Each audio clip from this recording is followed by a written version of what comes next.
आप देख रहे हैं माटी फिल्म्स की प्रस्तुति।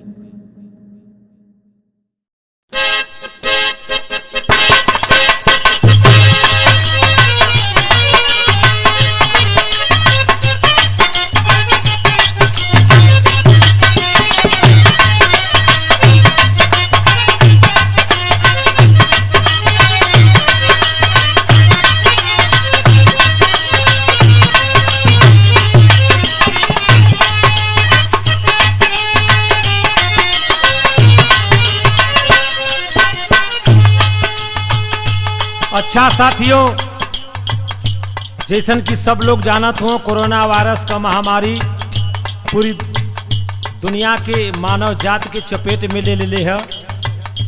वाह वाह। यही पर एक गीत शब्द रचना दिनेश सिंह कवि जी का, देख रेख यानी नेतृत्व रमेश चंद्र वकील साहब का, एक संदेश, एक सुझाव, एक निवेदन देशवासियों के बीच में जाते हैं।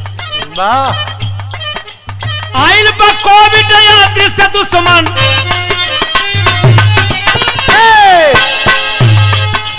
आइल बा कोविड यात्री से दुश्मन, सब ही रहा तैयार।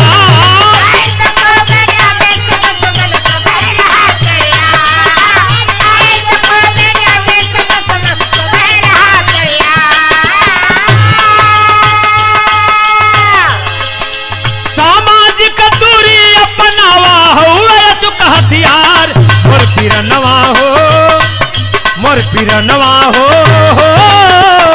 जंग में कोरोना जाई हार।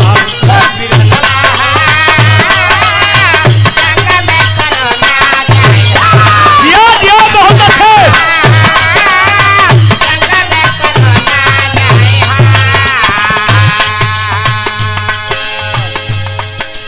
विधि जैसन वारस हुए कबहू टीकन पाई।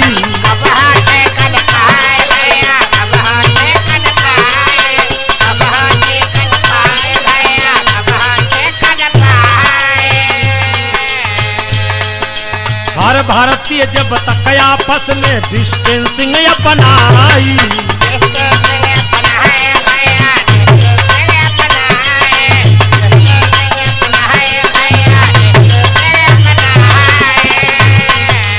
साथियों जब सामाजिक दूरी बनल रही तो एकर का परिणाम निकली। अरे एकर का तक छुई,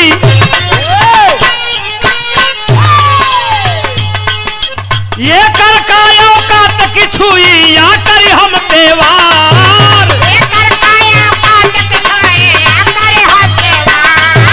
ये कर कायो का तक छुई, या करी हम देवार। मास्क लगावा, सैनिटाइजर साथ रखा हर बार।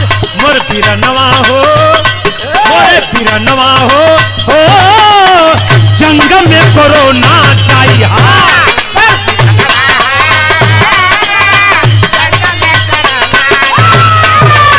बहुत अच्छे, कोई जवाब नहीं।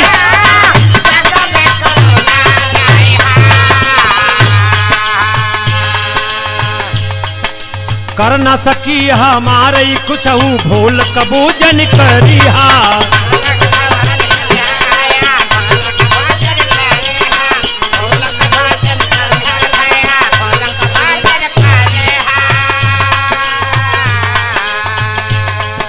कर न सकी हमारे कुछ ही भूल कबोजन पाला।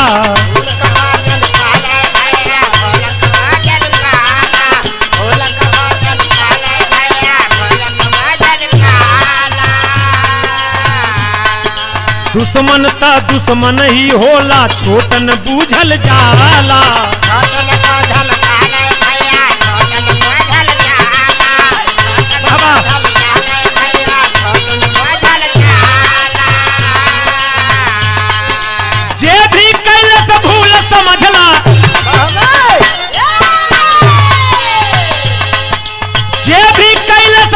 समझला छोड़ गईल संसार।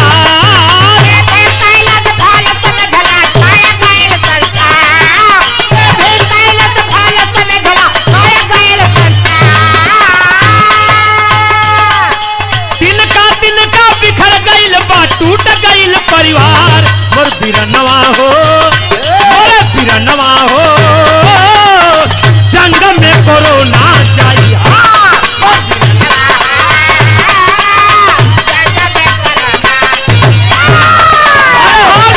जाई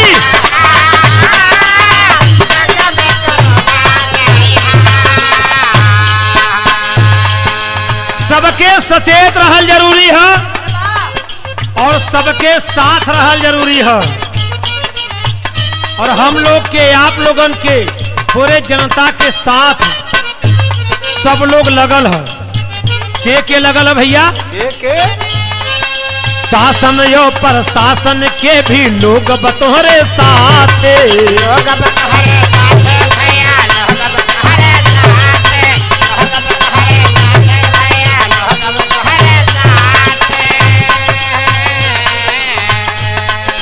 लॉकडाउन का पालन करबा बन जाई बिगड़ल बात हो।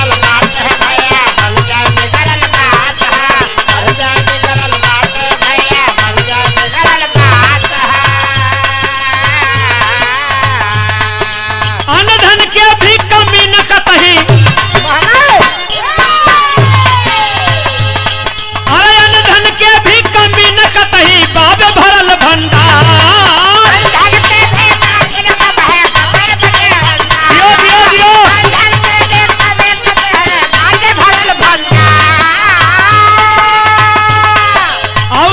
तोहरे साथे हो। अरे अन्न धन के भी कमी न कतहूं बाबे भरल भंडार डॉक्टर वैज्ञानिक और नर्स भी संग मोदी सरकार मोर बिरनवा हो जंग में कोरोना चाहिए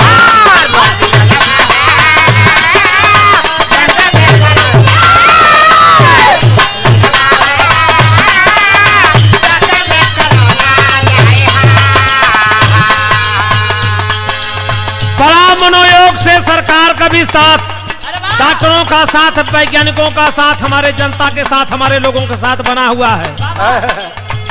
सचेत रहे का जरूरत है, डरे के नहीं है, सतर्क और सावधान रहे के है। श्यामू धर्मा रमेश वकील मोहन श्यामू धर्मा रमेश वकील मोहन जी सुना मजबूरी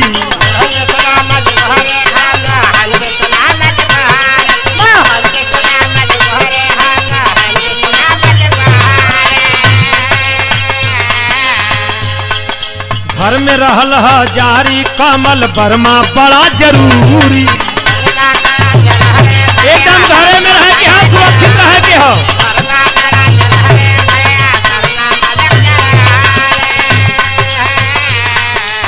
संदेश आप लोगन के देवल जात का संदेश देवल जात अरे एहतियात सावधानी बरता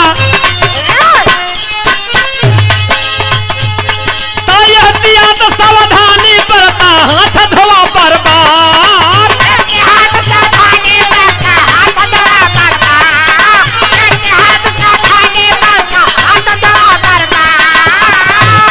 अरे एहतियात सावधानी बरता हाथ धोवा बर्बाद कवि दिनेश सुरेंद्र सोहन विनती बारंबार मोर बिरनवा हो